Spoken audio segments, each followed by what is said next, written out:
Good morning, everybody. Thanks for being here. We very much appreciate it. We have family members here today. We have honored guests here today, and we have friends of an amazing person that we are here today to honor. I have some prepared words, and then I'd like to share a couple of thoughts about my memories of Barb as we dedicate our chapel to her memory today.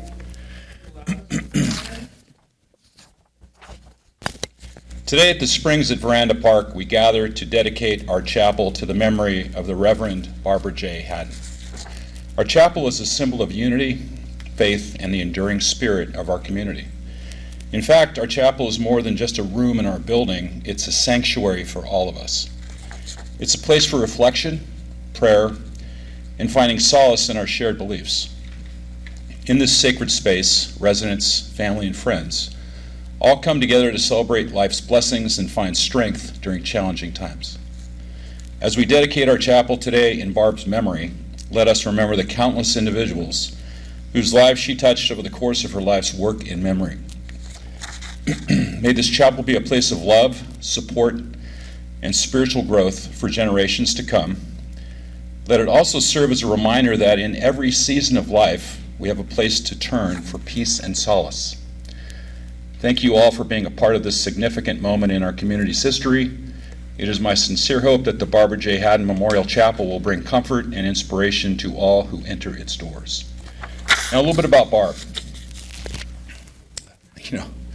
When I think back about Barb, I have fond memories of her showing up in my office doorway when I least expected it, but when I needed it most, in a very unique outfit every time. The shoes always seemed to match the pants, which always seemed to match the jacket, which always seemed to match the accessories, all in vibrant colors. You could never miss Barb. But she always had a word for me of wisdom and inspiration.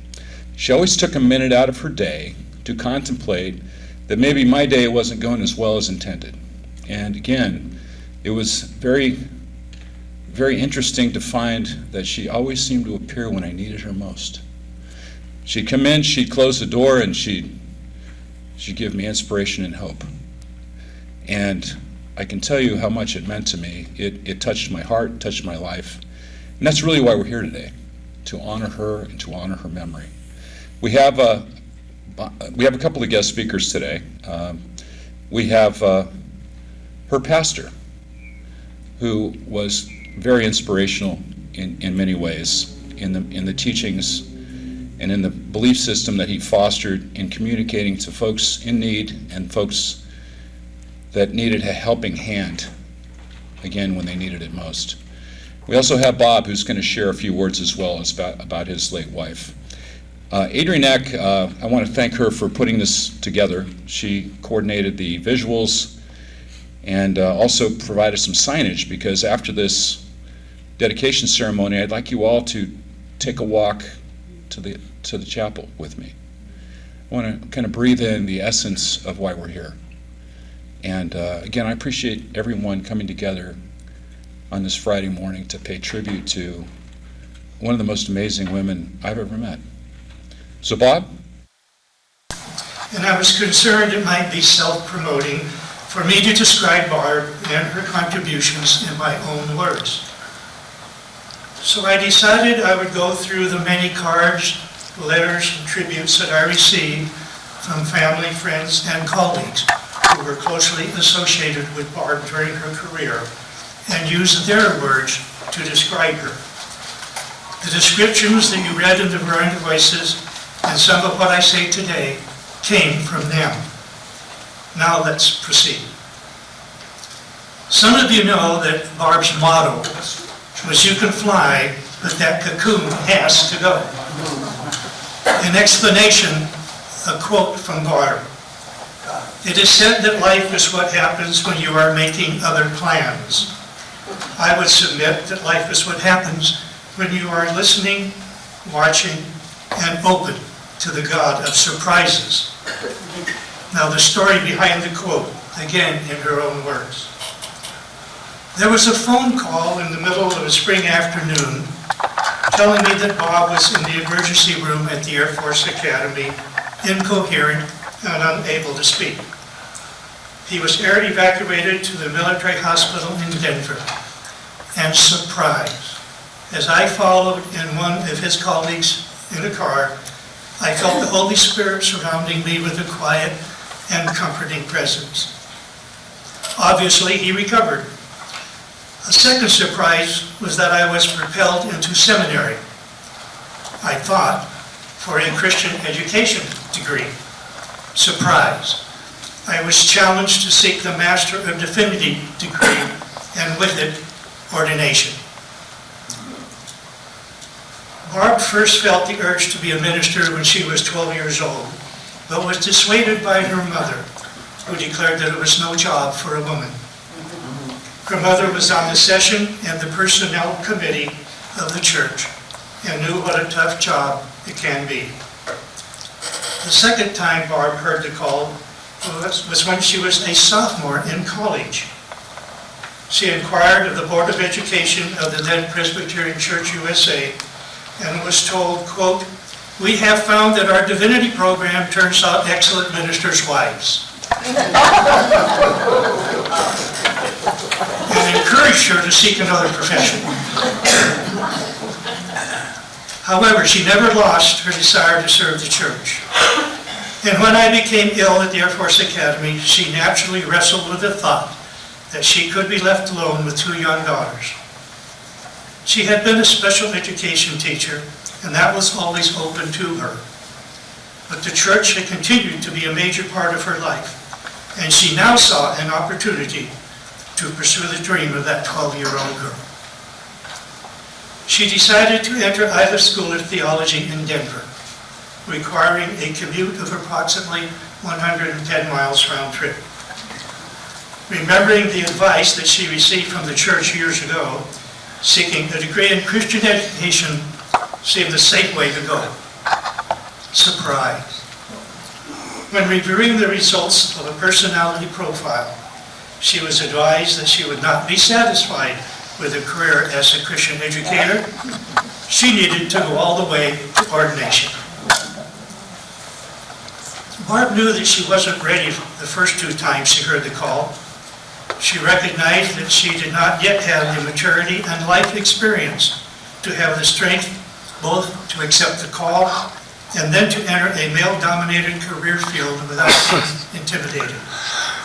But as she put it, once her yes came, God never let go. Such a step, committing to go for ordination rather than settle for Christian education, would mean leaving the comfort and safety of her first decision, her cocoon. That meant accepting the unknown challenges and opportunities that existed beyond the horizon. In other words, to fly. The butterfly now became the symbol of her identity.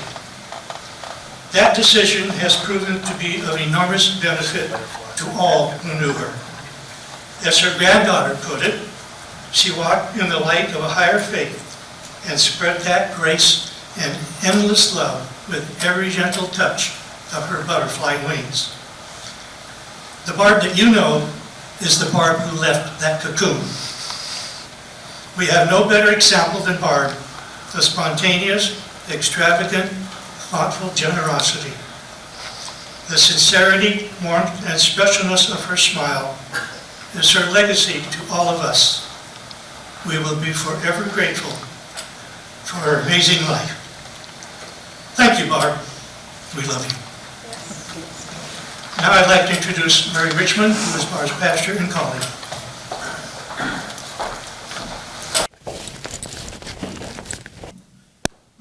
Twice I have been referred to today as Barb's pastor, and I have to take issue with that. Yes, she did go to my church.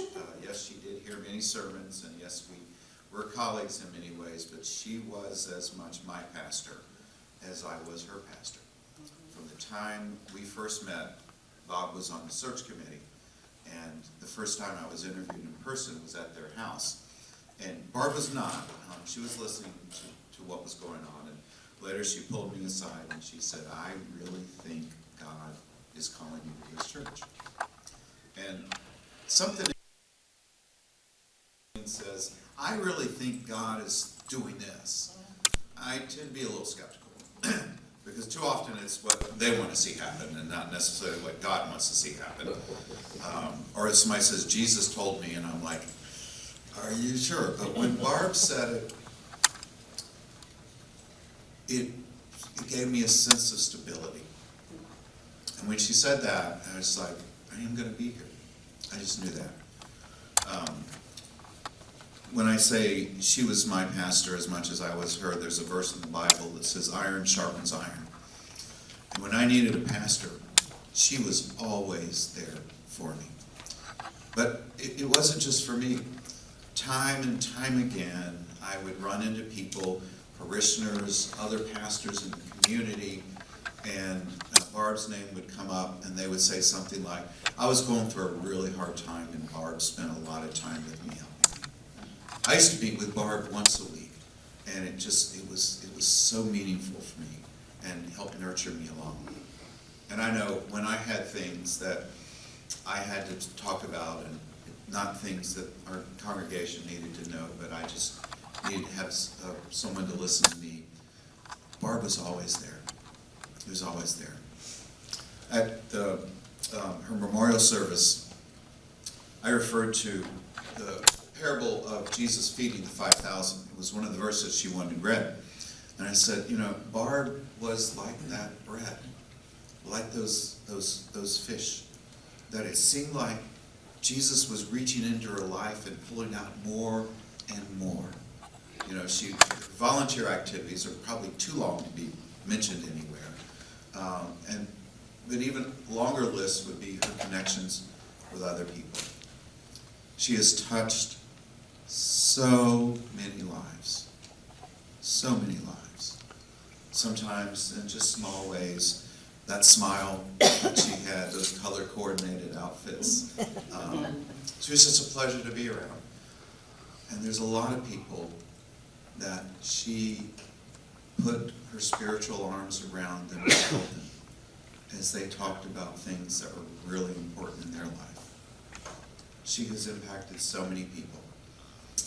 And, I kind of think now, I don't know exactly what it's like in heaven, but she's got a study group going and they're reading a book.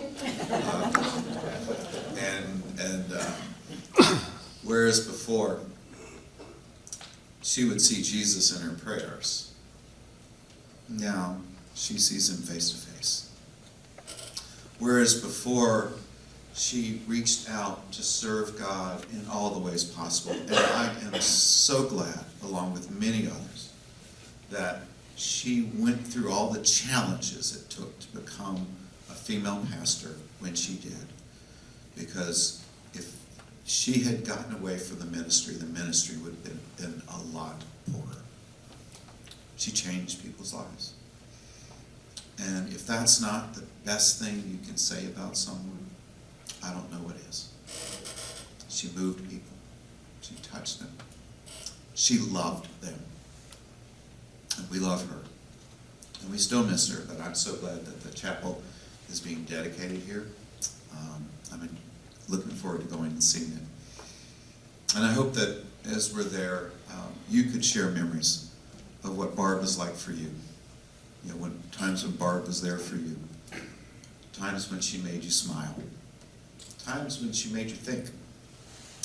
And times when she made you more joyful than you would have been without her presence there. Please join me in prayer. Oh, loving God, we thank you for sending people among us like Barb Haddon. Thank you for the ministry that she pursued. Thank you for the character that you put into her that made her rise to meet all the challenges to her being in ministry. Thank you that you upheld her during those times and that you spoke to her in special ways throughout her time of ministry, throughout the time she reached out to others. Lord, I thank you that when Barb retired from parish ministry, she didn't retire from ministry. Almost seems like she got more active in it, got to do more of the things she wanted to do. We thank you for Barb's presence. and the different ways that she had touched us.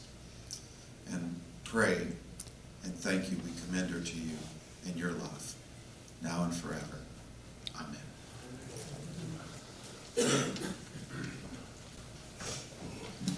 So I wanted to mention, if I could, when we thought about how best to memorialize Barb in our chapel, we found some photographs of her that we thought we would frame.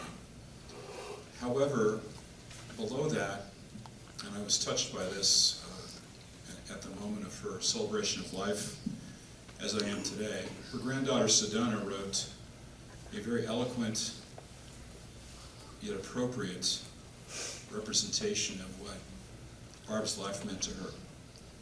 And so we thought that Sedona's words were so amazing and so mighty in their intent representation of who Barb was. We decided to, in essence, copy that and frame that as well. It was Adrian Eck here in the room here who came up with the backdrop for the words of Sedona on paper, and she framed it in butterflies, which I thought was completely appropriate.